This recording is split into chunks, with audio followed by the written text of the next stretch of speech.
She wasn't breaking the law, just heading home after a long day.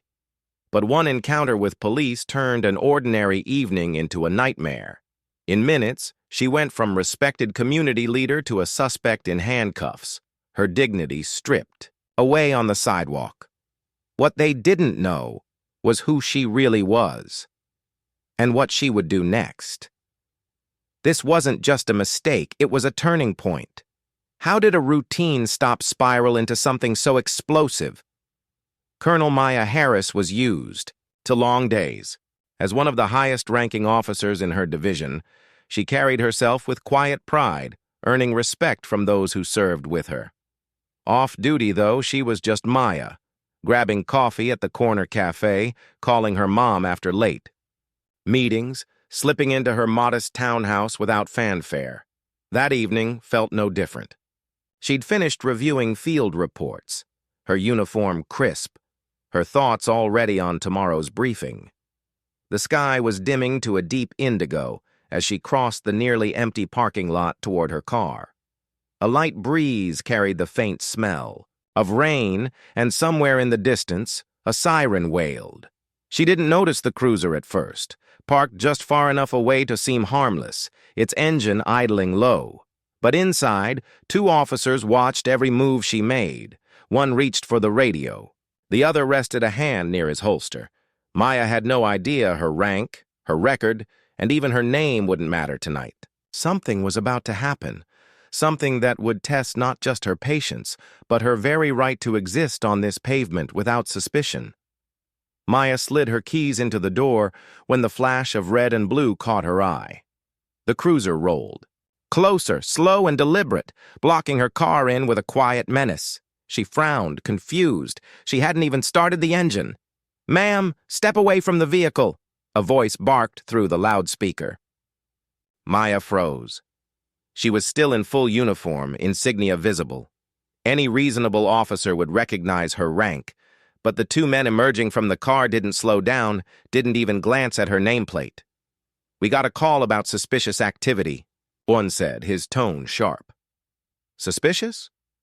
She'd parked in her assigned spot, in full view of security cameras. Her chest tightened.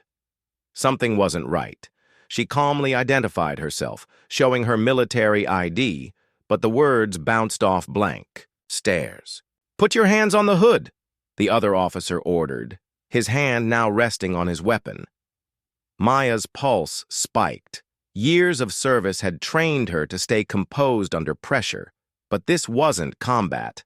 This was prejudice, raw and unfiltered. She did as told, cold metal pressing against her palms. A neighbor peeked from behind a curtain, then quickly disappeared. The questions came rapid fire. "Where'd you get this car?" "Why are you here?" "Who are you really?" No matter.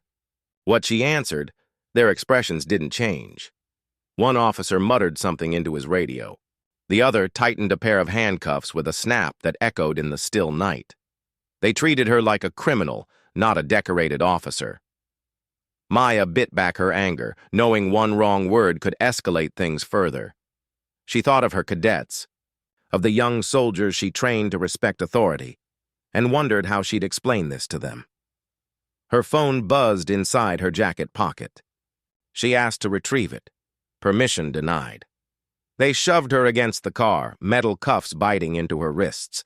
A passing car slowed, then sped off.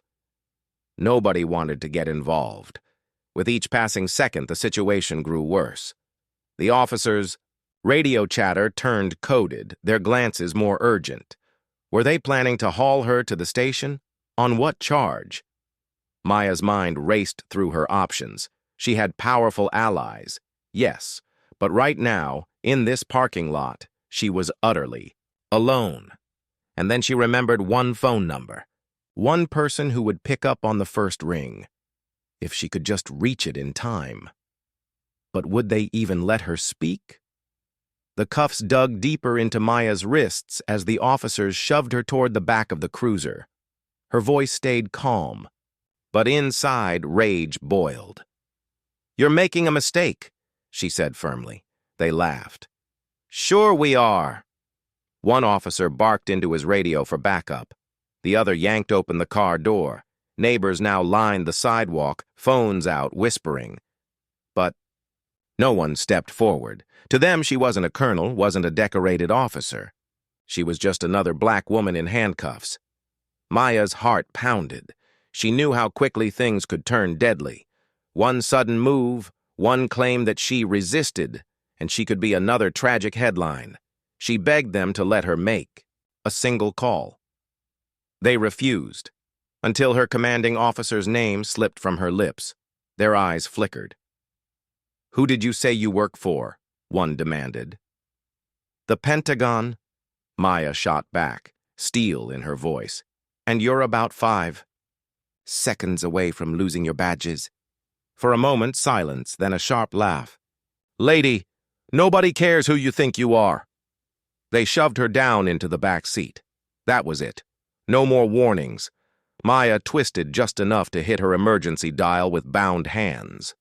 A single ring. A voice answered. She spoke fast, clear, controlled. "This is Colonel Maya Harris. I'm being detained illegally by 2 officers. I need immediate assistance." The cruiser suddenly flooded with light. Another car screeched to a halt. A black SUV, unmarked, doors flinging open. Men in suits stepped out, badges flashing in the headlights. The officers froze mid-motion, panic crawling across their faces. In that instant, the power shifted. Maya lifted her chin, bruised but unbroken. The federal agents ordered the cuffs off Maya immediately. The officers who had mocked her just minutes earlier stood pale and silent as her bruised wrists were freed. No apology, no explanation. Just a hurried retreat to their cruiser as their radios erupted with frantic chatter. Maya didn't raise her voice. She didn't need to. Her rank and her phone call had done what her humanity alone could not, forced them to see her as someone who mattered. Later, an internal investigation would end their careers, but the damage was already done. That night, Maya sat alone in her living room, uniform still on, hands trembling, not from fear but from fury. If this could happen to her, a decorated colonel with direct lines to the Pentagon, what happened to those without power, without connections, without anyone to answer their call?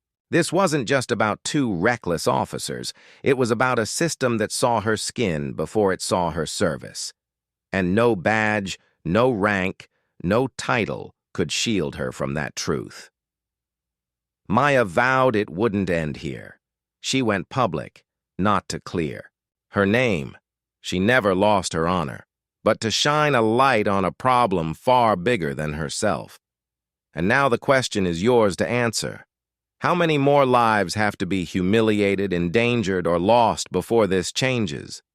If this story shook you, don't let it fade when the video ends. Talk about it. Share it. Demand better from those sworn to protect and from the system that trains them. Because next time, the victim might not have someone powerful to call.